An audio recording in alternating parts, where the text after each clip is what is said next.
This is the Neoliberal Around podcast. Are you listening to me? I am. Yes. So I was listening earlier. I was talking to you about. I took home one of our cousins yesterday from Thanksgiving. I took him. Okay, his family is from Saint Elizabeth. Okay. His family is from Saint Elizabeth, and I asked him about the hurricane. How you guys fared in the hurricane, and he was saying it wasn't good. They live in Black River. The hurricane touched down on Black River. Black River got it the worst. And he said that, it's still bad. His mom or his aunt had to move and then go somewhere else, and where she went also got flooded out. And he said that the thing is, and I spoke with him. I said, what's going on with the relief effort? And he said it's not going good. All they want to talk is big talk and go around and take pictures and photo ops and talk about rebuilding. He said the relief is awful. After the hurricane, he said that they didn't build any tents. Ricardo, they did not build any tents or set up tents and any temporary tents, temporary food stations, temporary sanitation stations, checking the people, make sure that health-wise they are good. Immediately after the hurricane, that was not done, and it's still not being done. So I'm like, what is going on? I mean, in terms of other people eating there, are they coordinating efforts to ensure that, just to mitigate and to minimize the immediate effect of the hurricane, the relief, and then afterwards you can talk about rebuilding. Okay? The first responders. What was the first response like? People talk about first response. There was no first response. The government of Jamaica had no coordinated effort. The response was awful. And even now. And what we're hearing is rebuilding. But what about relief in terms of people don't have clothes, people don't have food, people don't have shelter, people don't have water, Ricardo? I heard that there's dead carcasses and they're asking if we can bring back the vultures and the crows, the giant crows in Jamaica, whatever they call them. Okay. Wait, they got rid of them? I don't know. I guess I don't know. I heard that there was not enough or something. Maybe because after the hurricane they fled. Birds usually, fly, but they want them to come. But they're talking. But the first response. But I am concerned about hardly anybody died. Nobody died. The people are there, but there's sanitation issue. There is no shelter. We need what they should have built, like tents. Like temporary tents, like when they do the immigration thing here in the US, and they build all these, they call them concentration camps, but they're not concentration camps. They build these tents, and they try to help people, provide food and clothing and shelter. When the Haitians were coming here from Haiti, and they built tents and they provide them with food and clothes and they provided medication, mobile stations for them and stuff. What is going on with that? Americans hate that right now. African Americans hated that. Hate what? The idea of helping other people, like the Haitians who are in need. Yeah, but I'm just drawing an example in terms of what's going on in the hurricane. Immediately after the hurricane, the first response should be relief, and just helping the people who are immediately affected by the hurricane. People who lose their homes, people don't have food to eat. There is medical issues, checking or ensuring that everybody's fine. But none of that was set up. Station set up. All their resources are always pretty low. So Ricardo, but the government should have set up temporary relief centers in these immediately.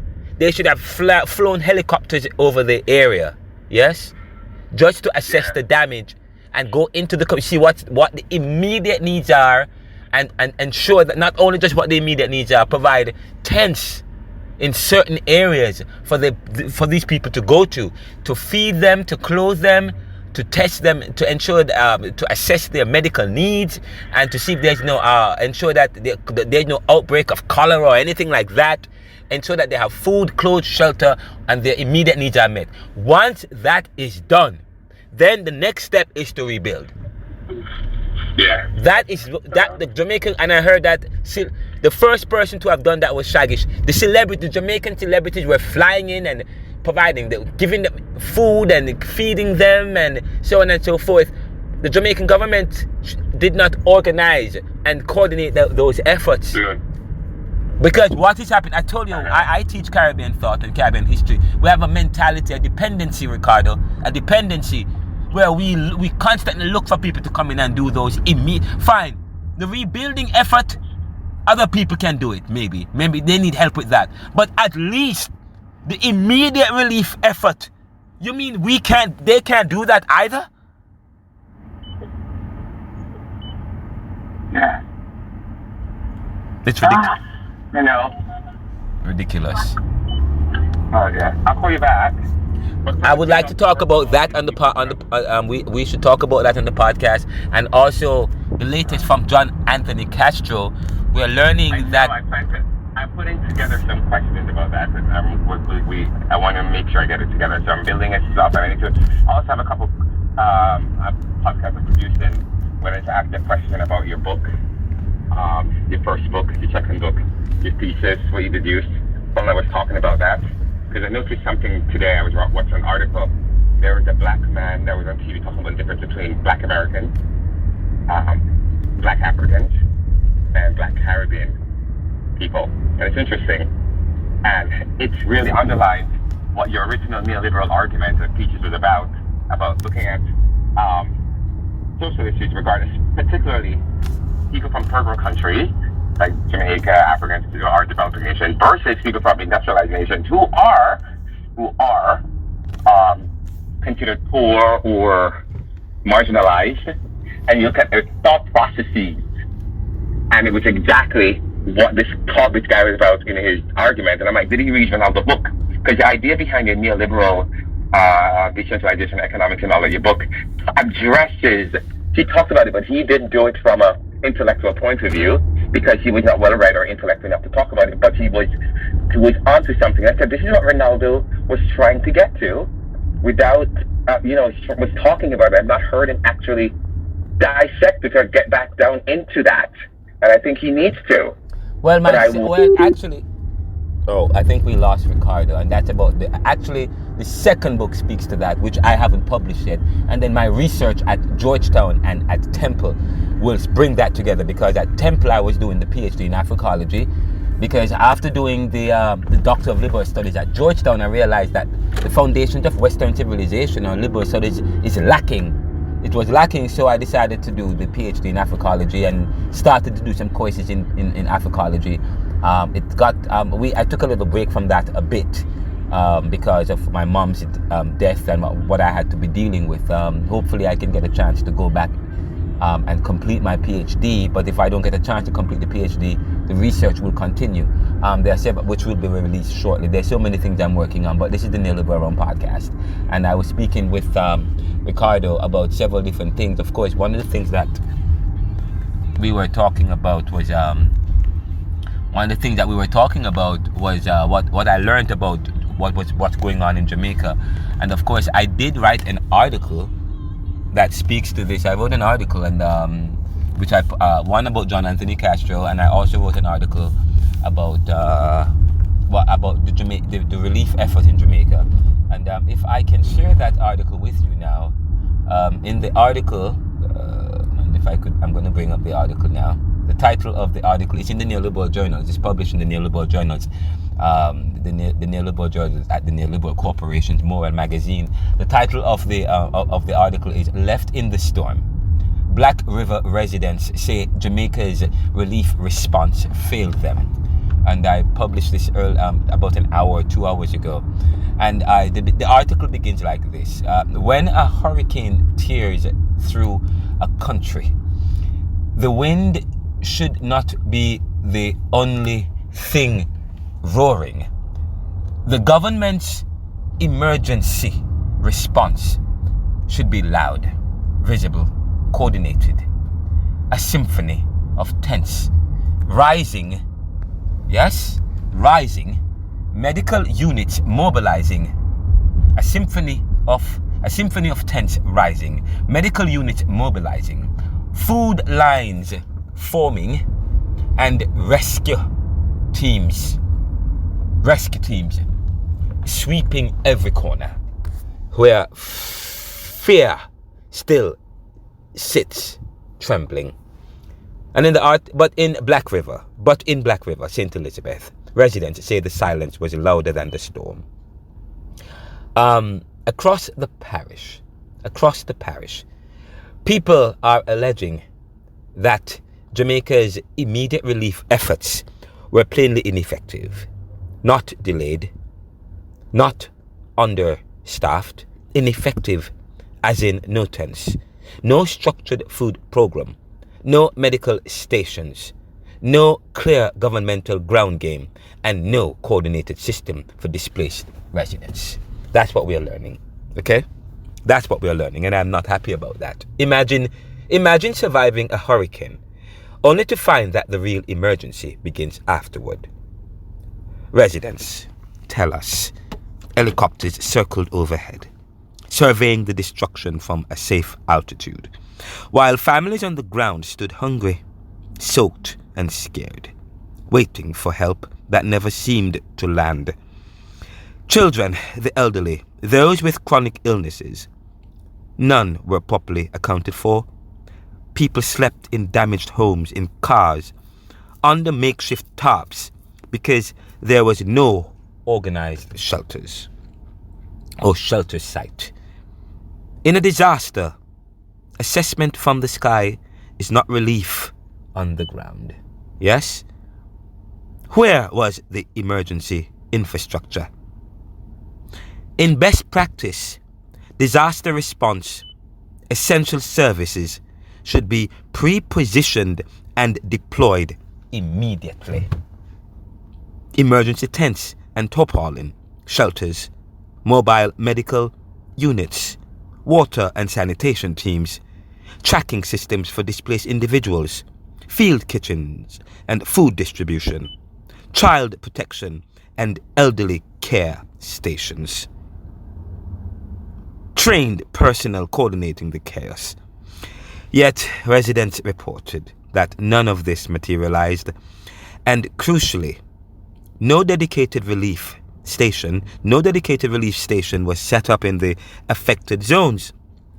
Instead, word spread through the community that it was private citizens, Jamaican celebrities across, and charitable supporters like Shaggy, who moved faster than the state.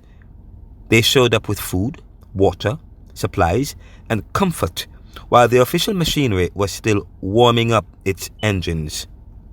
Yes? That's what we are learning today, ladies and gentlemen. That's what we are learning today, ladies and gentlemen. Okay? I'm having a problem here as we're under a bit of attack, but I won't be dismayed and I won't be deterred. Yes? But Jamaica is a proud nation. But pride doesn't fill an empty stomach. Relief before rebuilding, always. Before rebuilding roadways and promising reconstruction contracts, the first order of national duty is human stabilization. Let me say this again. Jamaica is a proud nation, yes, but pride doesn't fill an empty stomach. Relief before rebuilding is always the key. And before rebuilding roadways and promising reconstruction contracts, the first order of national duty is human stabilization. That means shelter, food, water, medical care, sanitation, safety, psychological support, accurate accounting of displaced persons. Yes? That is what we are talking about, ladies and gentlemen. After that, and only after that, do you begin the work of reconstruction. Residents in Black River say they were leapfrogged straight to assessment without ever receiving phase 1, which is immediate relief. It's like checking the foundation before checking if people are alive inside.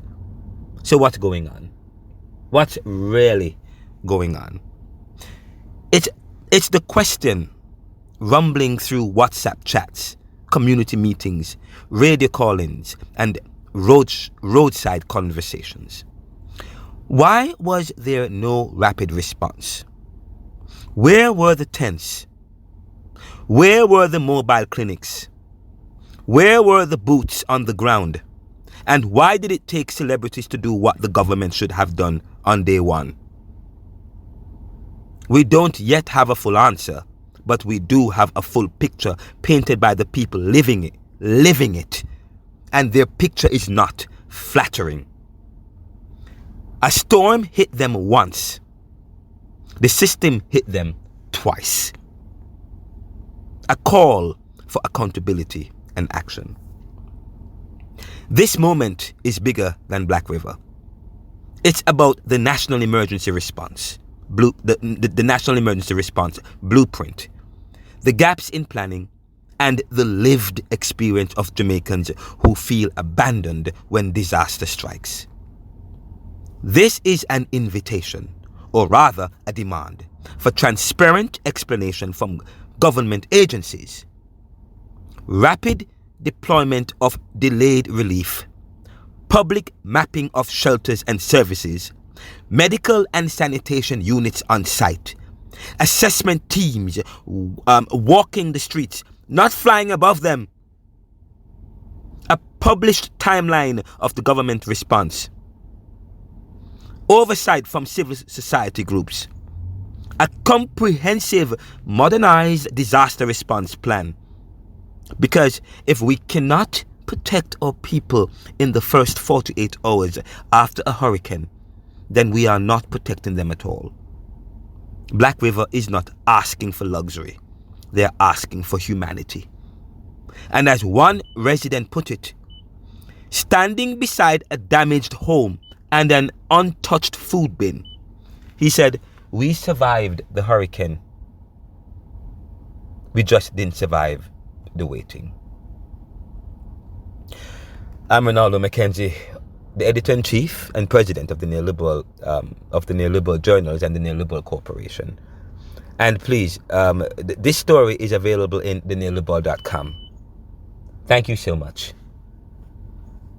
And please send us your feedback. Let us know what you feel about, what you think about the government response. And there is a Jamaica Strong benefit concert on December 12th, organized by Roadblock Radio and others, including Shaggy's Foundation. And they're doing a foundation. It's going to be December 12th at about 5 or 6 p.m. at the Audubon Center in New York. They're raising funds to tackle the relief efforts. Please, we will talk. I will have Sophia White, one of the organizers of Roadblock Radio, on Sunday, talking with me about the relief efforts and about the show that's coming up. But we hope to speak with somebody from the Jamaican government about what we're learning and what's happening now. Ronaldo McKenzie of the Neoliberal Round Podcast. Welcome.